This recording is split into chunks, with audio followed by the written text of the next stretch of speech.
వరంగల్ నుంచి ఇంట్రెస్ట్ చూపిస్తున్నట్టు తెలుస్తుంది దయాకర్. వరంగల్ లో వర్కౌట్ కాదు అక్కడే అంటున్నారు. వరంగల్ ఎందుకంటే వర్కౌట్ ఎస్సీ సామాజిక వర్గానికి సంబంధించిన ఆ వ్యక్తులందరూ చాలా ఎత్తున పర్సెంటేజ్ పెద్దగా ఉందంట వరంగల్ లో. అక్కడ దయాకర్ మాల కమ్యూనిటీకి సంబంధించిన అక్కడ ఉంది మొత్తం కూడా మాదిగలు.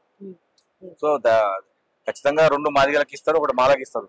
ఆ మాలకి ఎప్పుడు కూడా కాంగ్రెస్ అయినా టీఆర్ఎస్ అయినా బీజేపీ అయినా పెద్దపల్లికి ఇస్తుంది. కాబట్టి దయాకర్ కు పెద్దపల్లి ఇస్తే వర్కౌట్ అయింది. నీకు మాత్రం వరంగల్? నాకు వరంగల్ ఇస్తేనే వర్కౌట్ అయింది. వరంగల్ ఇచ్చిన పర్లేదు. కానీ అనుకుంటారా, నమ్మకం ఉందా?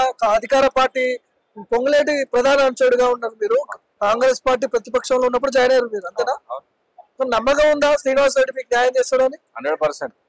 నేనేమంటున్నంటే శ్రీనివాస్ రెడ్డి గారు ఎంపీ టికెట్ ఇప్పిస్తాడు, చైర్మన్ ఇప్పిస్తాడు, అట్లా కాకుండా శ్రీనివాస్ రెడ్డి గారితో ట్రావెల్ కావాలని వచ్చిన నేను.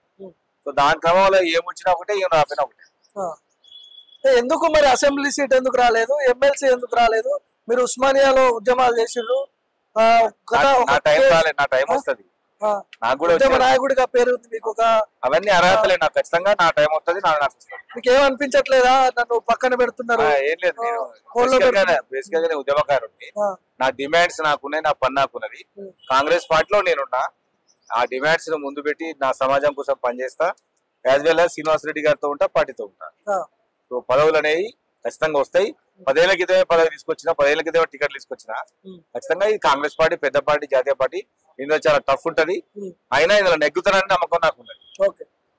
ఎన్ని సీట్లు టార్గెట్ కాంగ్రెస్ పార్టీ తెలంగాణలో? 10 పైన వస్తాయి.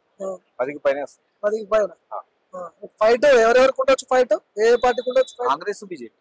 బీఆర్ఎస్ మొత్తానికి లేదా? ఉండదు పార్టీ. అది ఆఫ్టర్ ఎలక్షన్ తెలంగాణలో బీఆర్ఎస్ పార్టీ ఉండదు. ఈ మధ్యకాలంలో సోషల్ మీడియాలో ఒకటి వస్తా ఉంది, సింహాన్ని కుక్కలన్నీ పట్టి పీక్తా ఉంటాయి. అట్లనే రేపు తెలంగాణలో ఉన్నటువంటి అన్ని పార్టీలు బీఆర్ఎస్ ని పట్టి పీకేస్తాయి. ఉండని వారు తెలంగాణలో అది ఉన్నది కూడా. వాళ్ళు కుక్కలు చింపిన విస్తారైపోతే ఆ పార్టీ తెలంగాణలో ఆఫ్టర్ ఎలక్షన్ మనదారదు. కేసీఆర్ ఎంట్రీ ఇస్తే ఎట్లుంటది మరి? అదే ఉంది, కూరలు బీకిన పులి. అది ఏం లేవు, కూరలు బీకిన పులి, ముసలెద్దు. తొంటెరిగి ఇంట్లో పడినాడు. ఆయన వచ్చి ఇంకా ఏం చేస్తాడు? ఆయన చెప్తే తెలంగాణ ప్రజలు నమ్ముతారా? ఇంకా తెలంగాణలో చెప్పిన చేయకుండానే కదా నిన్ను ఓడగొట్టింది. మళ్ళీ వచ్చి ఏం చెప్తావు నువ్వు? ఒక సీట్ వస్తే ఛాలెంజ్, ఒక్కటి వస్తే. హయాంలో కార్పొరేషన్ గా పనిచేశారు. ఆయన హయాం కాదు, నా కాంట్రిబ్యూషన్ తెలంగాణలో. ఆయన ఎంత చేసిండో తెలంగాణకి నేను ఎంత చేసిండు. నువ్వు కావాలంటే ఓల్డ్ వీడియో చూసుకో. నేనేం చేయలేదు తెలంగాణ కోసం చెప్ప. ఆయన ఏం చేసింది చెప్పు. ఆయన 2 రోజులు జైల్లో ఉంటే నేను 100 రోజులు జైల్లో ఉంటాను. ఇంతగానే తార్కాణం ఏం కావాలి? ఆయన ఉండుంటే అందుకోసం మీకేం చెప్తున్నంటే, టిఆర్ఎస్ పార్టీ పబ్లిక్ దా లేకపోతే మా ప్రైవేట్ దా? ప్రైవేట్ కాబట్టి నేను బయటకు వచ్చిన.